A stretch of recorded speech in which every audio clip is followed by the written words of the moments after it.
ਰਾਤ ਨੂੰ ਅਗਰ ਛੋਟਾ ਪਿਸ਼ਾਬ ਕਈ ਵਾਰ ਉੱਠ ਕੇ ਕਰਨਾ ਪੈਂਦਾ ਹੈ ਤੇ ਇਹ ਅਲਾਮਤਾਂ ਆਪਣੀ ਕਿਹੜੀ ਬਿਮਾਰੀ ਵੱਲ ਜਾ ਰਹੀਆਂ ਨੇ, ਜ਼ਰਾ ਤਵੱਜੋ ਕਰ ਲਿਆ ਜੇ।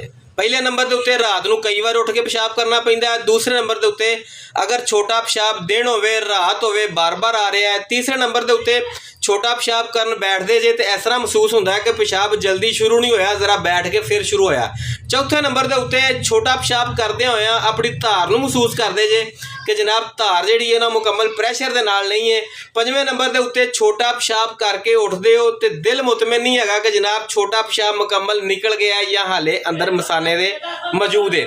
ਇਸ ਤੋਂ ਇਲਾਵਾ ਛੇਵੇਂ ਨੰਬਰ ਦੇ ਉੱਤੇ ਅਗਰ ਕਿਸੇ ਮੇਰੇ ਭਰਾ ਨੂੰ ਛੋਟਾ ਪਿਸ਼ਾਬ ਕਰਦਿਆਂ ਹੋਇਆਂ ਕਦੀ ਜਲਨ ਮਹਿਸੂਸ ਹੁੰਦੀ ਹੈ, ਜਾਂ ਫਿਰ ਇਸ ਤੋਂ ਇਲਾਵਾ ਕਦੀ ਅਗਰ ਕਿਸੇ ਮੇਰੇ ਭਰਾ ਨੂੰ ਜਿਹੜਾ ਨਾ ਛੋਟਾ ਪਿਸ਼ਾਬ ਕਰਨ ਤੋਂ ਬਾਅਦ ਜਾਂ ਪਿਸ਼ਾਬ ਕਰਨ ਲੱਗਿਆਂ ਕਦੀ ਦਰਦ ਮਹਿਸੂਸ ਹੁੰਦੀ ਹੈ। ਇਸ ਤੋਂ ਇਲਾਵਾ 8ਵੀਂ ਅਲਾਮਤ ਹੈ ਕਿ ਛੋਟਾ ਪਿਸ਼ਾਬ ਕਰਕੇ ਤੇ ਕਦੀ ਬਾਅਦ ਚੋਂ ਦਬਾਓ ਜਾਂ ਪ੍ਰੈਸ਼ਰ ਮਹਿਸੂਸ ਹੁੰਦਾ ਹੈ। ਅਗਰ ਇਸ ਤਰ੍ਹਾਂ ਦੀ ਕੋਈ ਵੀ ਇੱਕ ਅਲਾਮਤ ਮੌਜੂਦ ਹੈ ਤੇ ਆਪਣਾ ਪ੍ਰੋਸਟੇਟ ਦਾ ਚੈੱਕਅਪ ਲਾਜ਼ਮੀ ਕਰਵਾ ਲਿਆ ਜੇ, ਕਿਉਂਕਿ ਪ੍ਰੋਸਟੇਟ ਆਉਣ ਤੋਂ ਪਹਿਲਾਂ ਇਸ ਤਰ੍ਹਾਂ ਦੀ ਕੰਡੀਸ਼ਨ ਬਣਦੀ ਹੈ। ਅਗਰ ਕਿਸੇ ਮੇਰੇ ਭਰਾ ਦੇ ਨਾਲ ਇਹ ਮਸਲਾ ਚੱਲਦਾ ਪਿਆ ਤੇ ਆਪਣਾ ਚੈੱਕਅਪ ਲਾਜ਼ਮੀ ਕਰਵਾਇਆ ਜੇ। ਨਬੀ ਪਾਕ ਦੇ ਉੱਤੇ ਇੱਕ ਦਫਾ ਦਰੂਦ ਇਬਰਾਹੀਮ ਪੜ੍ਹ ਕੇ ਕਮੈਂਟ ਦੇ ਵਿੱਚ ਸੁਬਹਾਨ ਅੱਲਾਹ ਲਿਖ ਦਿਆ ਜੇ।